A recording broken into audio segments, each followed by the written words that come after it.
Pagi ini, Senin 22 Juni 2026, Dr. Roy Suryo dan Dr. Diva akan dilimpahkan penyidik Polda Metro Jaya ke Kejaksaan. Ini pelimpahan tahap 2 ya.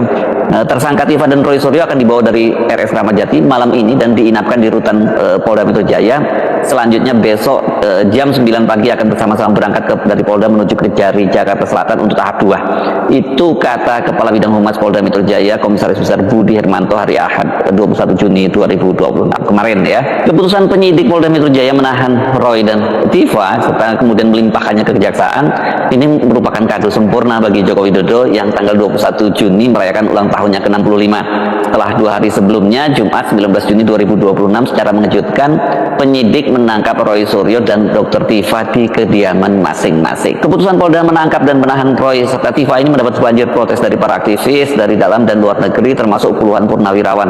Tokoh seperti Amin Rais dan Din Samsudin juga menyampaikan protes. Pak Amin bahkan mengingatkan ini akan bisa membuat pemerintahan Presiden Prabowo jatuh. Sementara Din Samsudin menyatakan siap menjadi penjamin agar Roy dan Diva itu ditangguhkan penahanannya alias tidak ditahan. Para pengacara Roy maupun Diva menyatakan akan mengajukan penangguhan penahanan kepada Kejaksaan Negeri. Setelah dilimpahkan ke Kejaksaan, kami akan mengajukan penangguhan penahanan.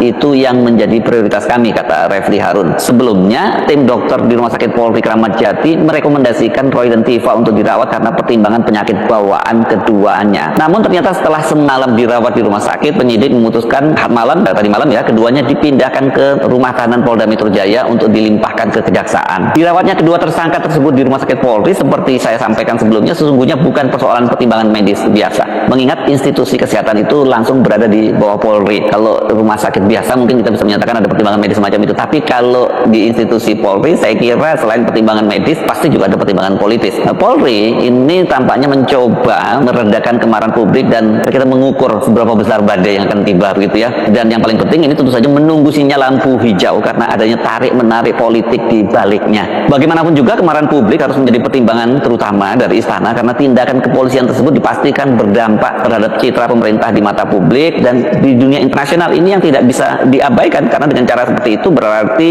ini kan sorotan terhadap demokrasi Indonesia ini akan semakin gencar. Sementara pemerintah sekarang sedang berusaha untuk memperbaiki citranya di dunia internasional berkaitan dengan krisis ekonomi yang sekarang sedang diambang mata. Sinyal lampu hijau untuk menahan Roy dan Diva dan kemudian dilimpahkan ke Kejaksaan itu datang dari Kapolri Jenderal Listio Sigit Prabowo usai berziarah ke makam Bung Karno di Blitar Sabtu 20 Juni 2026. Listio mengulang penjelasan Polda Metro Jaya sebelum diserahkan tahap 2 kepada Kejaksaan karena kegiatannya sudah dijelaskan bahwa sudah ada pemeriksaan kesehatan dan pemeriksaan administrasi. Ini untuk memastikan semuanya dalam keadaan baik sebelum diserahkan ke Kejaksaan. Saya kira itu, kata Listio Sigit. Dengan ini saya baca sebagai lampu hijau ya, karena kalau tidak ada lampu hijau semacam ini, Polda pasti juga tidak akan berani ngambil keputusan. Dengan penahanan dan pelimpahan tahap 2 ini jelas merupakan kemenangan besar bagi Jokowi. Saya sebut waktu kemarin kan kalau ketika ditangkap ya itu sudah kado ulang tahun 2 hari sebelum dia ulang tahun. Tetapi belum sempurna karena masih belum ditahan. Nah, bertepatan dengan hari ulang tahunnya Jokowi tanggal 21 Juni, ulang tahunnya ke-65, kemudian Roy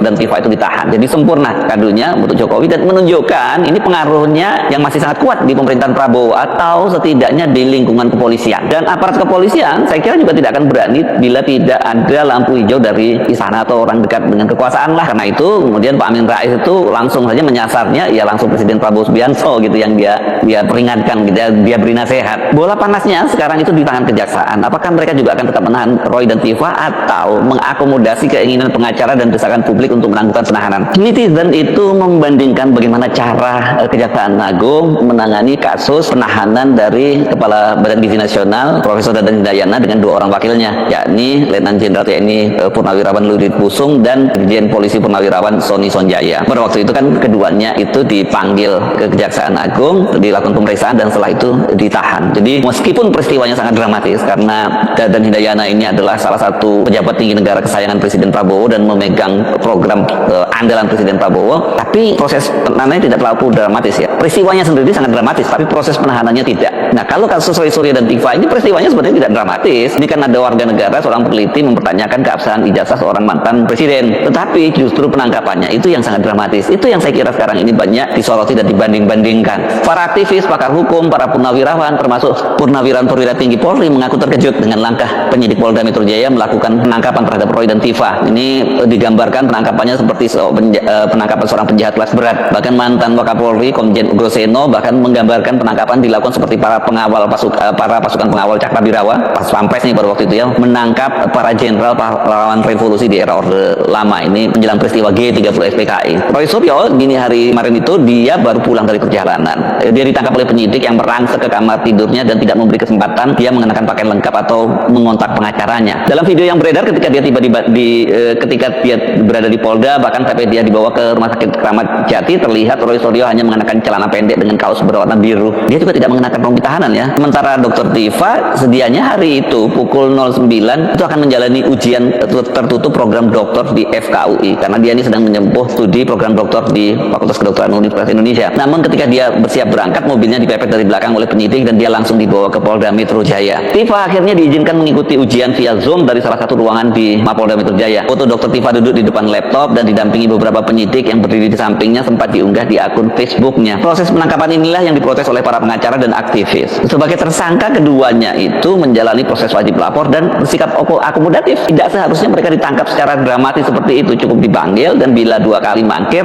barulah mereka boleh ditangkap. Kalau ini kan mereka selama ini kooperatif, kenapa kemudian tiba-tiba tanpa ada pemanggilan langsung ditangkap? Forum Purnawirawan TNI dalam surat yang ditandatangani oleh seorang mantan Wakil Panglima TNI dan 3 mantan Kepala Staf Angkatan menyampaikan protes keras ke Kapolda Metro Jaya Komisaris Jenderal Polisi Asep Edi Suheri. Menurut pandangan kami, tindakan tersebut menimbulkan pertanyaan serius mengenai penerapan asas proporsionalitas, keadilan dan penghormatan terhadap hak-hak warga negara dalam proses penegakan hukum. Terlebih apabila yang bersangkutan selama ini memenuhi panggilan penyidik dan bersikap kooperatif, kata Jenderal TNI Purnawirawan Fahrul Rozi. Kami berpendapat bahwa apabila proses hukum telah memasuki tahapan tertentu dan para pihak tetap kooperatif, maka mekanisme pemanggilan sebagaimana diatur dalam ketentuan hukum acara patut lebih diutamakan daripada tindakan penangkapan sepanjang syarat-syarat hukum untuk melakukan upaya paksa tidak benar-benar terpenuhi. Kami juga memperoleh informasi bahwa dalam pertemuan antara perwakilan FPP TNI dengan Menteri Sekretaris Negara beberapa waktu lalu disampaikan bahwa Presiden Prabowo Subianto menghendaki agar tidak terjadi kriminalisasi terhadap Roy Suryo dan pihak-pihak lainnya. Nah, ini yang menarik ya, makanya saya tadi sebutkan bahwa soal ini pasti harus ada lampu hijau dari istana, karena sana ya memang seperti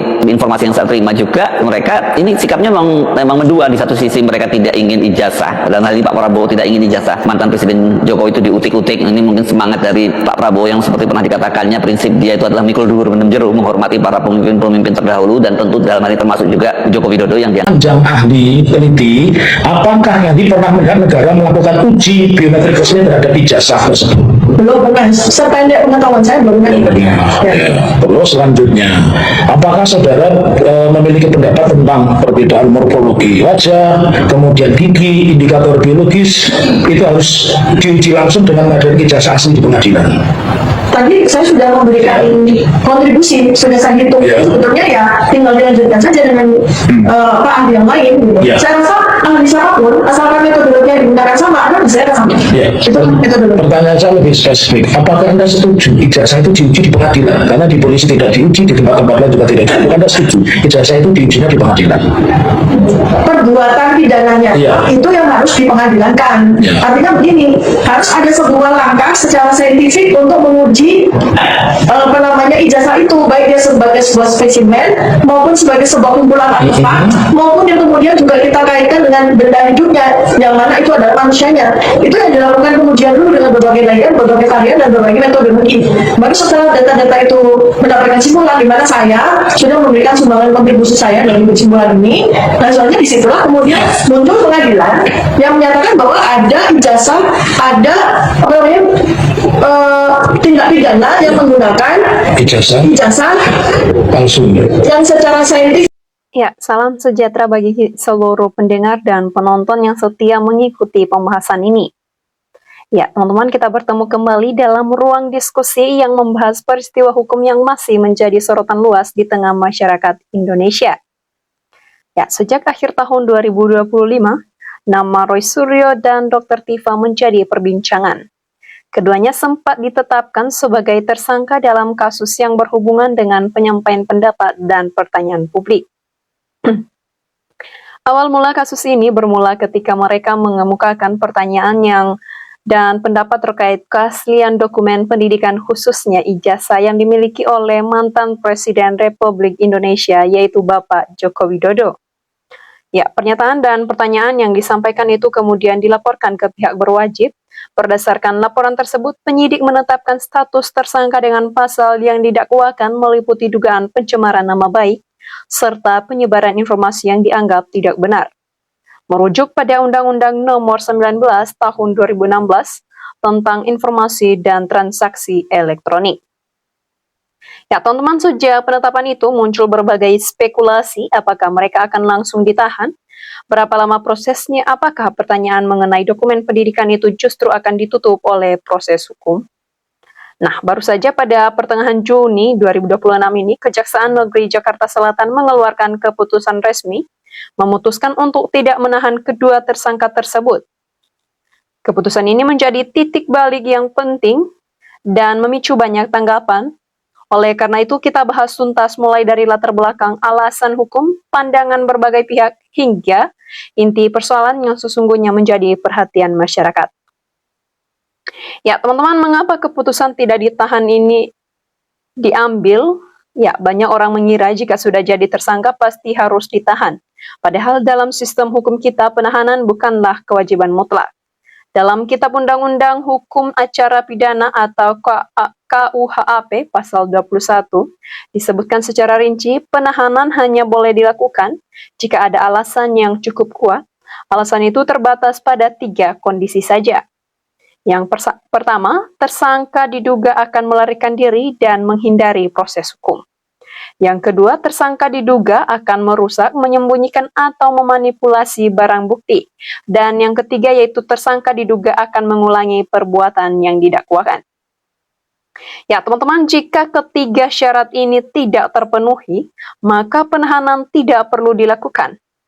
Tim hukum yang mendampingi Roy Suryo dan Dr. Tifa menyampaikan bahwa kedua kliennya memiliki alamat tempat tinggal yang jelas, pekerjaan yang tetap, tidak memiliki riwayat buruk, menghindari panggilan penyidik, serta berkomitmen penuh untuk hadir pada setiap tahap pemeriksaan. Pihak kejaksaan juga menjelaskan bahwa keputusan ini diambil setelah mempertimbangkan prinsip keadilan dan hak asasi manusia. Penahanan bukan tujuan hukum, melainkan hanya alat untuk menjamin kelancaran proses. Selama proses bisa berjalan lancar tanpa menahan, maka itulah yang dipilih. Namun perlu ditegaskan sejak awal, tidak ditahan tidak berarti dinyatakan bebas atau tidak bersalah. Status tersangka masih berlaku dan proses hukum tetap berjalan hingga ada kepastian akhir. Ya, teman-teman, keputusan ini langsung menuai tanggapan beragam dari kalangan pengamat hukum dan aktivis demokrasi. Banyak yang menilai langkah ini sudah tepat. Mereka menegaskan bahwa dalam negara hukum, kebebasan seseorang adalah hak dasar yang dilindungi selama belum ada putusan pengadilan yang menyatakan bersalah. Prof. Suzie mengatakan, pengamat hukum tata negara dalam salah satu wawancaranya menyampaikan proses hukum tidak boleh menjadi alat untuk membungkam kebebasan, bertanya dan mengemukakan pendapat. Jika ada hal yang menjadi pertanyaan publik, maka jawabannya harus diberikan lewat bukti yang jelas, bukan lewat penahanan semata.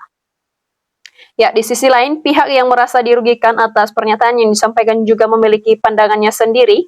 Mereka berpendapat bahwa pertanyaan yang dilontarkan telah menimbulkan keraguan di masyarakat dan merusak nama baik, sehingga meminta agar proses hukum tetap berjalan cepat dan tuntas untuk membuktikan mana yang benar dan mana yang salah. Ya, penegak hukum pun menegaskan posisinya. Pimpinan Kejaksaan Agung telah menginstruksikan agar kasus ini ditangani secara profesional, transparan, dan bebas dari tekanan pihak manapun. Semua bukti akan dikumpulkan secara lengkap dan tidak ada yang ditutup-tutupi. Di sini terlihat jelas ada dua kepentingan yang harus dijaga. Di satu sisi, hak tersangka untuk mendapatkan proses yang adil harus dipenuhi. Di sisi lain, hak publik untuk mendapatkan kepastian informasi juga harus dijawab. Nah, ini bagian yang paling menjadi perhatian banyak orang, apa sebenarnya inti dari seluruh perbincangan ini. Ya, teman-teman, jika kita telusuri, kasus ini bermula dari satu pertanyaan mendasar, apakah dokumen pendidikan yang dimiliki itu sah dan asli sesuai ketentuan hukum dan aturan pendidikan di Indonesia? Ya, selama pertanyaan ini belum dijawab dengan bukti yang bisa diperiksa dan diverifikasi, keraguan akan terus ada. Maka dalam proses hukum ini, poin yang tidak boleh terlewatkan adalah pertanyaan mengenai keaslian dokumen itu harus dibuktikan secara tuntas.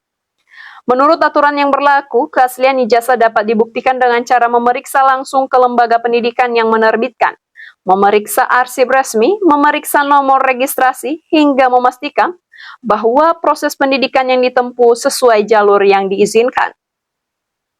Banyak pihak berpendapat bahwa proses hukum ini justru menjadi kesempatan terbaik untuk mengakhiri segala spekulasi. Jika ijazah itu benar-benar asli dan sah, maka bukti yang lengkap dan terbuka akan menghilangkan segala keraguan masyarakat selamanya. Sebaliknya, jika ada ketidaksesuaian, maka itu pun harus terungkap sesuai jalur hukum. Pengamat hukum juga mengingatkan, jangan sampai kasus ini hanya berputar pada masalah apakah boleh bertanya atau tidak, namun melupakan inti persoalan yang sebenarnya. Publik berhak mengetahui kebenaran, terutama karena ini berkaitan dengan integritas pejabat publik dan kepercayaan terhadap lembaga negara. Ya, teman-teman, demikianlah pembahasan lengkap kita mengenai kasus ini. Sampai dengan pertengahan Juni 2026, keputusan tidak menahan adalah langkah hukum yang sah, namun ia tidak menghentikan tanggung jawab untuk mengungkap fakta yang sebenarnya. Ya, harapan kita bersama kepada penegak hukum teruslah bekerja secara jujur, mandiri dan terbuka. Kumpulkan semua bukti, jawab setiap pertanyaan yang ada, dan sampaikan hasilnya secara transparan kepada publik. Kepada kedua pihak yang bersengketa, hormati proses hukum yang sedang berjalan, sampaikan bukti dan argumen secara tertib dan beradab. Kepada masyarakat luas, sikapi informasi ini dengan bijak. Jangan mudah percaya pada kabar yang belum jelas sumbernya, dan jangan memihak sebelum seluruh fakta terungkap. Ya, kasus ini mengajarkan kita bahwa di negara demokrasi, kebebasan bertanya dan hak untuk mendapatkan kebenaran adalah hal yang sangat berharga. Semoga proses hukum ini nantinya tidak hanya memutuskan siapa yang bersalah atau tidak, tetapi juga memberikan kepastian yang memuaskan bagi akal sehat masyarakat. Kita akan terus mengikuti perkembangan selanjutnya dan menyampaikan kepada Anda secara objektif. Terima kasih telah menyimak pembahasan ini hingga selesai. Sampai jumpa di kesempatan berikutnya. Tetap menjaga persatuan dan mencari kebenaran bersama. Sekian dan terima kasih.